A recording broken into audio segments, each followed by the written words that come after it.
अब ये कहानी भी डामाडोल ही जा रही है। न कोई सर है, न पाँव है, न कोई कहानी का कुछ पता चल रहा है। एक तरफ से मुदस्सिर है तो दूसरी तरफ से फ़ाइज़ है। हरीम बेचारी तो बीच में पिसती जा रही है। अभी फ़िलहाल तो वो मुदस्सिर के साथ है, उसी के साथ ही टाइम गुज़ार रही है। जबकि मुदस्सिर भी हरीम को पसंद करने लगा था, उससे शादी करने का भी सोच रहा था, लेकिन जैसे ही उसे इस बात के बारे में पता चला कि हरीम तो शादीशुदा है, फ़ाइज़ की बीवी है, उसी दिन से ही उसने अपना इरादा बदल लिया।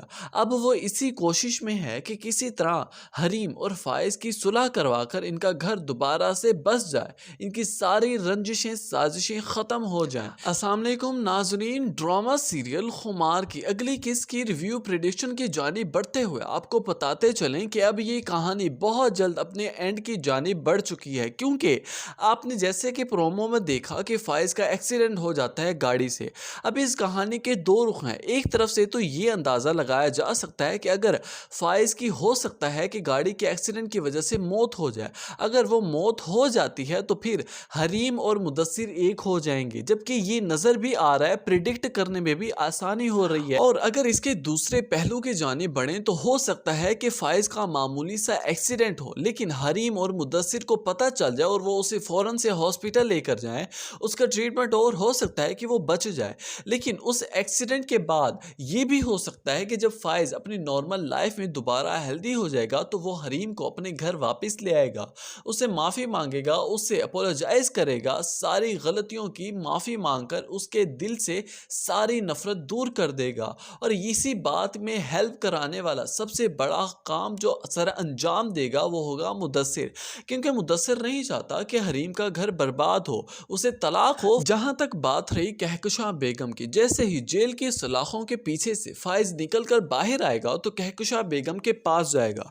जाकर बताएगा कि मैं तो रिहा हो गया हूँ, अब मेरी बाकी की कोशिश है कि किसी तरह मैं बाबा को भी जल्द अज जल्द जेल से बाहर निकाल दूँ। लेकिन यहाँ पर कहकशां बेगम हमेशा की तरह सेल्फिश होते हुए कहने लगेगी कि फ़ाइज़, मैं नहीं जानती कि आगे क्या होने जा रहा है, क्या हो सकता है, बस मैं इतना समझती हूँ, सोचती हूँ और कहना चाहती हूँ कि जितना जल्दी हो सके हमें यहाँ से निकाल कर ले जाओ। मज़ीद मैं इस घर में नहीं रह सकती, इनकी बातें नहीं बर्दाश्त कर सकती, नहीं सुन सकती, मैं बहुत अज़ियत में हूँ यहाँ पर। अब तो कहकशां बेगम को भी एहसास हो चुका है कि वाकई हरीम हमारे लिए बाइसे फ़ख्र थी। उसने कभी हमें मायूस नहीं होने दिया, हमेशा हमारा साथ दिया। इस बात का एहसास दिलवाया भी तो लाइबा ने कि मामा आपने बहुत बड़ी गलती की है, हरीम भाभी के साथ ज़्यादती की है, उन्हें बिला वजह बेकसूर होकर घर से निकलवा दिया, जबकि उनकी कोई ज़्यादती, कोई गलती भी नहीं थी। हमने उनके साथ ज़्यादती की है, हम गुनहगार हैं और उसी का नतीजा हम भुगत रहे हैं, हमें ये सज़ा मिल रही है। अब हमें चाहिए कि हम किसी तरह ही हरीम भाभी से माफ़ी मांगें और उन्हें वापस घर लेकर आएँ। हो सकता है कि उनके आने से हमारी मुश्किलात टल जाएँ।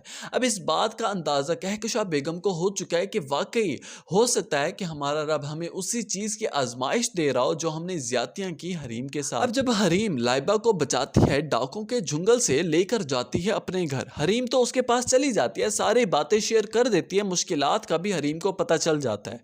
नाजरीन, उसके बाद बस इतना ही होगा कि हरीम मुदस्सिर के साथ सारी बातें शेयर करेगी और जल्द अज जल्द फ़ाइज़ की मुश्किलात के सल्यूशन निकालेंगे। लेकिन नाजरीन, सल्यूशन निकलने के बाद, मसला हल होने के बाद जब फ़ाइज़ को अपनी गलती का एहसास हो जाएगा, लेकिन हरीम एक्सेप्ट नहीं करेगी फ़ाइज़ को इतनी आसानी से, वो फिर भी उसे ठुकराएगी, उसे एहसास दिलवाएगी कि तुमने मेरे साथ कितनी बड़ी ज़्यादती की, मेरे ऊपर कितना बड़ा बहतान लगाया। अगर आपको भी यही लगता है तो अपनी कीमती राय से आगाज़ ज़रूर कीजिएगा नीचे कमेंट सेक्शन में। वीडियो अच्छी लगी हो तो वीडियो को लाइक कर दें, चैनल को भी सब्सक्राइब कर दें।